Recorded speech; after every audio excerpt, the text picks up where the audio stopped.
So today I'm going to talk to you guys about what happens when we tear a roof off. Are we going to run into unexpected costs? It's a common question that homeowners ask us is, you know, the price that we provided them when my sales guy was out there and provided you with an estimate, is that going to be the final bill or is it going to cost more? I believe the Better Business Bureau actually did a stat, and that was one of the #1 things that consumers complained about was the job cost more than originally quoted. Sometimes we can't do anything about it, you know. So we're out here at a house in Glenshaw. You know, the house looks to be about 100 years old, and they have old gapped planking. So they have 1x10 planking up there with gaps in it. Unfortunately, you know, the supplier or the manufacturers tell us that if it's bigger than 1/4 inch, we've got to resheet it. We've got to give you a good nailable base for our homeowners. And here we are in 2021 with plywood prices going through the roof. I mean, there were times when they were $9, $10 a sheet, and now they're all the way up to 65, and I've seen even higher in some areas. Really put us in a corner. So we want to make sure that at the end of the day, we're providing our homeowners with a new roof that's going to last for the 50 years that the manufacturer says, and there's no way they can get out of that warranty based off of the underlayment or the wood that we see up there. So if we have just pieces of wood, we're going to replace sections.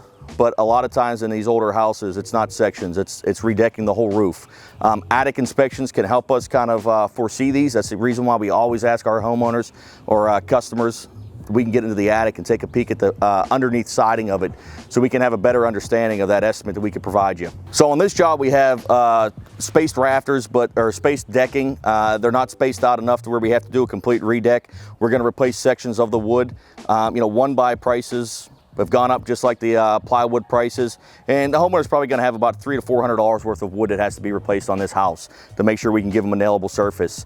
When you look up at the job site, when you're seeing the job site here, there's definitely been some leaks that have occurred over time and has deteriorated. The one thing with spaced decking in the 1x is that it can really take a beating. You know, with OSB, it just absorbs that water. Anytime you have a leak with OSB, it's going to absorb the water like a sponge, whereas the decking can really take a beating over time, and you might have some water staining. But anything that's bad, we're gonna cut up, tear out, and install some new 1x, get you guys a sturdy roof. So recently we did a roof over in the Pittsburgh area up in Troy Hill. We were tearing off asphalt shingles, and underneath there, the gaps were 4 or 5 inches wide. The previous contractor really jeopardized that whole entire job. We ended up replacing it sooner rather than later. You know, they probably still had another 15 years on that roof. But since they'd gone over top of spaced decking, we had to go up there, tore everything off, resheeted it, and you know, it cost the homeowner about 20% more. But for that extra 20% more to give you a job, it's going to save you thousands down the road and the longevity of that roof.